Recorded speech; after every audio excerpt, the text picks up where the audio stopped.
What's going on YouTube? My name is Newo, and I'm a techno artist from Los Angeles.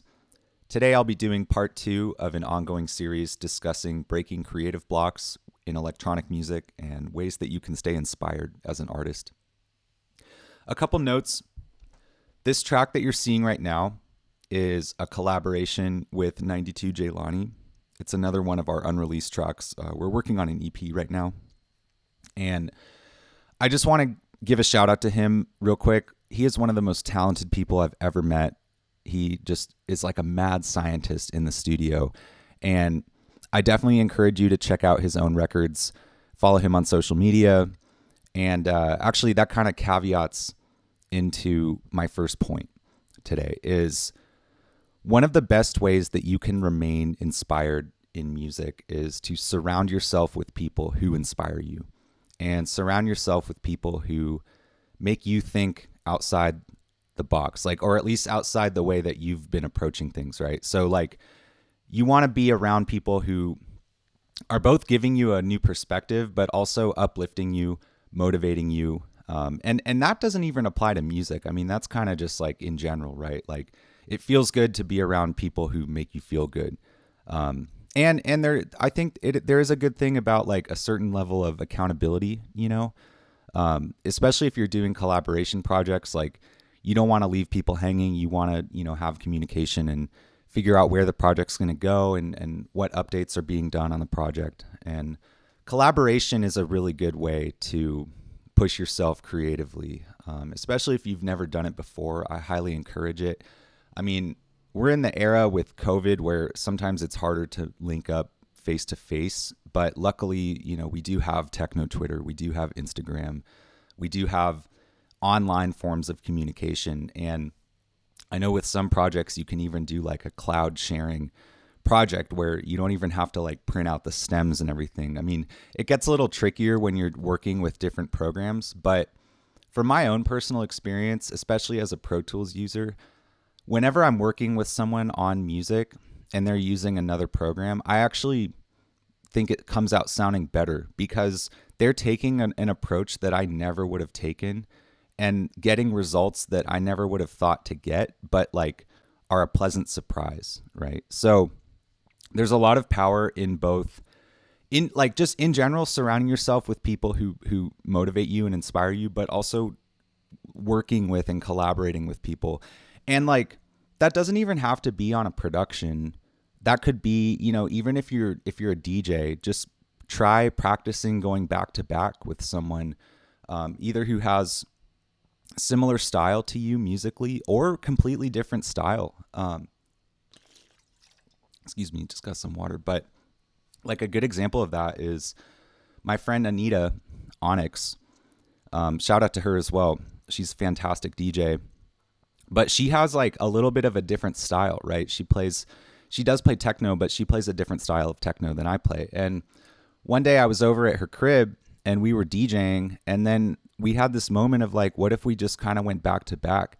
And it was really cool because we both started playing records that we never normally would have played and bouncing off each other in a way that like each time it was a pleasant surprise, right? And I think there's a lot of power in stepping outside of your comfort zone. Even like if you have a friend who, let's say, does a similar style, but it's a different version, like you know, if like for example, I mean, I do minimal techno, and Anita does more like industrial, faster techno or hypnotic sometimes, and there's a lot of common ground, right? So as people in music, I think it's important if you can find that common ground between you and your peers, it'll lead to a shared perspective and therefore a new perspective because you'll start to see things in a way that they see things. So I know I'm kind of like all over the place here. I'm just riffing, but I hope that makes sense.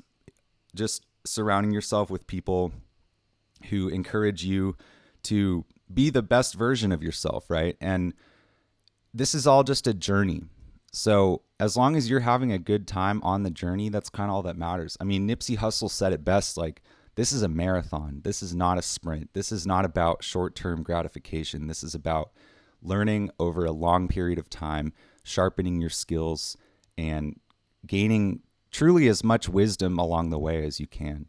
So going into my next point about ways that you can stay inspired, this actually kind of piggybacks off of the whole keeping people around you narrative, is like get some feedback from your friends, right? Let's say, you have a particular track that all your friends really love. Maybe kind of pick their brain about it and be like, what about that track do you love? Or maybe you have a DJ set that a lot of people have given you really positive feedback on. Like, try and analyze that and see what has worked with your audience in the past and try and build upon that. And kind of the opposite too. I mean, maybe you had a track that you thought that was the one. I mean, I've definitely been there as a producer where I'm like, this track is going to hit, and then you release it and it turns out a track that you completely disregarded but still released ends up doing better than the other one, So try and see what people like about your music that you can further build upon, and what you like about your own music. I mean, maybe there's a track you released 2 years ago or 1 year ago that you still to this day feel really solid about. Like, maybe analyze that and see how you can repeat that process. Not to say that you're copying it, but what was that moment that inspired you with that one, and how can you expand upon that inspiration, right? So another point I want to make is sometimes the best plan is no plan. And I don't know if that makes sense, but like when you're making music, sometimes truly the best thing that you can do is just freestyle it. And like, if you're designing a synthesizer riff or a lead bass or something, just, experiment with the settings and lock in a groove that you don't really plan out, and maybe you end up getting a little loop from that or something.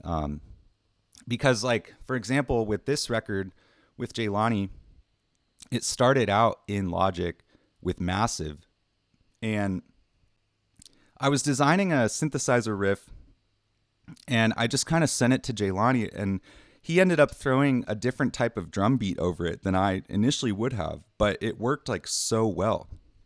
And so like, that's the other thing. If you're collaborating, sometimes you don't even need a plan when you're collaborating. It's just like, well, let's see if my buddy's going to be feeling this. And then, they might end up sending something back to you that pleasantly surprises you. And then what's cool too is like about not having a plan is with this particular track, I had sent Jaylani a synthesizer riff, and then he sent me back some drums and other stuff. And then I started arranging it here in Pro Tools. And then I got to the point where the original riff, I was like, okay, what happens if I redesign this? And then I ended up going into Pro Tools MIDI, which I don't usually do, but I'm getting closer to using it more now, because I just love the Expand instrument. And so I redesigned it in Expand, and I'm just much happier with this version of the bass. But I kept all of the initial ideas for everything else. So like the drums are all the same, and most of the arrangement is pretty much the same. But just that one particular element changed. And so that's kind of what I'm getting to is like, you'll figure out your plan along the way, but don't hesitate from recalculating or recalibrating where you want to take it, because you can always keep that old version of the bass, and have it as a reference of how it contrasts with your new bass or new element in the track. And then so that's one way to look at it. But the next tip that I'll say is the exact opposite, right? Like sometimes it's really good to have an exact idea of what you're trying to do in your record, because you'll be filling in the blanks creatively. So let's say you have a theme that you want to go for, like you want to make it sound like it's in a swamp, or you want to make it sound like it's in outer space, or, like a video game or like movie scene. That type of feeling is usually a good way to come up with a theme, like if it's something that would fit in like a chase scene or something, like having an idea of what you want to do with the track and then executing accordingly. And that can even relate to your arrangement. Like, let's say if it's a more swamped out track, like it has maybe a longer break that's more dubby, or if it's outer space, like it has some parts that get way more trippy and really just like alien sounding. And you know what I'm saying? Like, it's good to have ideas, and it can be as rigid as you would like. I mean, it can even be down to like having an exact reference track, and you're going to, have this section 8 bars, this section 16 bars, and it has to have these certain elements, like giving yourself a lot of rules. Or it could be more general. It could be more of a feeling that you're chasing.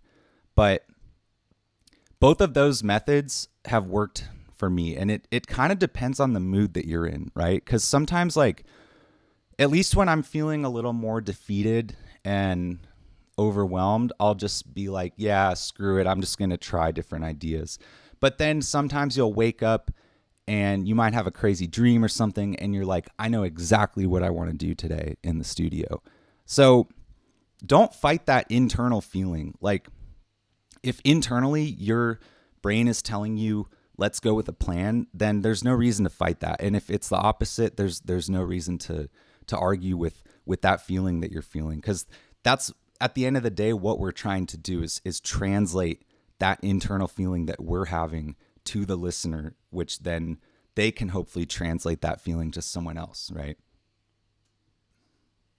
So another way that kind of piggybacks off of the whole having rules thing is like actually limit the amount of tracks that you can use in your production.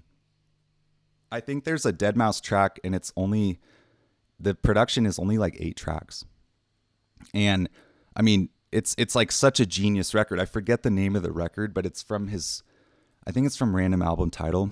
But sometimes, like, giving yourself rules is a good way to start thinking outside the box. Because it's like, if you have parameters that you can't break, then you have to think of another approach. And that can like start to unlock creativity. Or it doesn't even have to be like a limited number of tracks. Maybe you have specific samples that you want to use, or a specific instrument that you want to use, and it's non-negotiable, right? Or the track has to be a specific length. Like, because if you're designing it for a DJ set, maybe you have a concept in mind of like, this would be the perfect breakdown for this part in my DJ set. Or, it could set up a track. Like, let's say you're DJing, and you are working towards that like ultra peak time track that's going to set the crowd off, and you're making a track intended to like set that track up, right? So pieces of the puzzle, essentially. And another way, like, related to the whole more structured production technique, is just focus on one section at a time. So like, if you create a groove and you're happy with it, but you kind of feel uninspired about like, the drop of the record or whatever, maybe just put that groove aside and like start creating a little bit of an arrangement, and then leave a blank section in your track and say, okay, now I have the groove down. Let's design a little bit of a breakdown, or let's design a little bit of just the intro, right? Or let's design like a teaser break at the end or something. Like, if you have one section of one core part of your record locked in, then just save it and put it on the back burner, because you already know that you're confident in that area. So focus on the other areas where you're not as confident, and it'll actually open up ideas down the line for like, okay, now that the break is this way and it leads into the drop, like maybe we could remove certain parts of the main groove and tease it and bring it back in for the listener, things like that. Those little small edits that you can make to keep the track flowing. And another point I want to make is you got to remind yourself that if you're in one of those creative slumps, if you're quote unquote down bad, right? That's okay. Don't be ashamed of that. Like, that's actually an integral part of the creative process, because you can't have those moments of extreme productivity, extreme creativity without those moments of like nothing, or those moments of really of sadness sometimes. I mean, it's definitely easy to be hard on ourselves in the scene and hard on ourselves in music and just like in general. I mean, music aside, it's easy to, start spiraling in your head, I guess. And you got to remind yourself that that's healthy. Like if you never ever had any moments of that, that would kind of be more psychotic, right? Because no one's perfect. And even our favorite artists go through times where they're just not feeling it. And they could be not feeling it for a month. They could be not feeling it for 6 months, right? I mean, there are some very famous artists who take like years off of music and they still come back strong. So just because you're going through a period of slump doesn't mean that it's that way forever. And sometimes you can come out of those slumps harder than you've ever been before. Like personally, some of the craziest records I've made have been that I'm proud of, have been after periods where I'm just like cloudy and lost and confused. And then, you'll have like either a life experience or, you'll just move into a different chapter of your life. And then that inspiration comes slamming back. So I definitely will do a part 3. If there's anything that you do to remain inspired or continues to inspire you, let me know in the comments, and definitely hit me up on Twitter, hit me up on Instagram, subscribe to this channel, and definitely hit that like button if you enjoyed this video. And yeah, thank you guys. I just hope you all have a great rest of your day. Peace out.